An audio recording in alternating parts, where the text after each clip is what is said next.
Hello everyone, welcome back to our channel Bengali travel blog. বেশ কিছুদিন পর চলে এসেছি নতুন আরেকটি ভিডিও নিয়ে। আজ তোমাদের নিয়ে যেতে চলেছি 4 ধামের মধ্যে একটি ধাম রামেশ্বরমে। ভিডিওতে কিভাবে পুজো দেবে, কিভাবে যাবে, কোথায় থাকবে সবটাই শেয়ার করে দেব।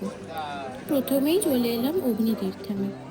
অগ্নিতীর্থম হলো তামিলনাড়ুর রামেশ্বরমে বঙ্গোপসাগরের তীরে অবস্থিত একটি পবিত্র সমুদ্র সৈকত, যা রামানাথ স্বামী মন্দিরের 100 মিটার পূর্বে অবস্থিত। তীর্থযাত্রীরা এখানে পাপ মোচনের জন্য স্নান করেন। বিশ্বাস অনুযায়ী রাবণের সঙ্গে যুদ্ধ করার পর ভগবান রাম এখানে স্নান করে শিবের পুজো করেছিলেন তার পাপ মোচনের জন্য। এটি প্রতিদিন ভোর 5টা থেকে সন্ধ্যে 6টা পর্যন্ত খোলা থাকে এবং বিশ্বাস করা হয় ভগবান অগ্নিদেবতাও পাপ মোচনের জন্য এখানে স্নান করেছিলেন। রামেশ্বরম মন্দিরে পুজো দেওয়ার আগে এই অগ্নিতীর্থম আর 22 কুণ্ড স্নান করে তবেই মন্দিরের পুজো দিতে হয়। এবার বলি 22 কুণ্ড স্নান কিভাবে করবে। এই অগ্নিতীর্থম স্নানের পর তোমাদের নর্থ গেট দিয়ে মন্দিরে ঢুকতে হবে আর সেখানে 22 কুণ্ড স্নানের জন্য যেতে হবে।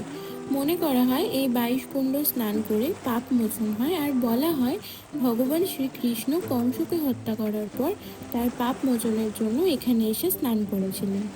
এই 22 কুণ্ড স্নানের জন্য দুভাবে যাওয়া যায়, স্পেশাল এন্ট্রি 250 রুপিস আর জেনারেল লাইন 50 রুপিস করে। আর ওই 22 কুণ্ড স্নানের টাইমে ভেতরে কোনো ফটো তোলা, ভিডিও নেওয়া বা ফোন নিয়ে যাওয়া অ্যালাউ নয়। এখানে মেয়েদের চুড়িদার, শাড়ি বা ট্র্যাডিশনাল ড্রেসই অ্যালাউ করা হয় আর ছেলেদের পাজামা, পাঞ্জাবি, ধুতি, শার্ট বা ট্র্যাডিশনাল ড্রেসই অ্যালাউ করা হয়। এবারে বলি কিভাবে তোমরা পুজো দেবে। 22 কুণ্ড স্নানের পর তোমাদের ভিজে কাপড় অবশ্যই চেঞ্জ করে ড্রাই ক্লোথসে পুজো দিতে যেতে হবে। 22 কুণ্ড স্নানের পর তোমাদের সাউথ গেট দিয়ে বের করা হবে এবং তারপর তোমাদের ইস্ট গেট দিয়ে ঢুকতে হবে পুজো দেবার জন্য। এখানে ভোর 4টে থেকে 6টা অবধি স্ফটিক লিঙ্গ দর্শন বা মণি দর্শন হয়, যা মনে করা হয় শ্রী হনুমানজি কৈলাস থেকে নিয়ে এসেছিলেন, তাই প্রথমে এর পুজো হয় এবং তারপর 6টা থেকে জ্যোতির্লিঙ্গ দর্শন শুরু হয়। মনে করা হয় ভগবান রাম বালি দিয়ে এটি বানিয়েছিলেন। রামেশ্বরম হলো 4 ধামের মধ্যে একটি এবং এটি 12টি জ্যোতির্লিঙ্গের মধ্যেও একটি। রামেশ্বরমের রামানাথ স্বামী মন্দিরের বৈশিষ্ট্য হলো এটি বিশ্বের দীর্ঘতম মন্দির করিডোর, দ্বাদশ শতাব্দীর এক অত্যাশ্চর্য স্থাপত্যের নিদর্শন, যা 1200 মিটারেরও বেশি বিস্তৃত।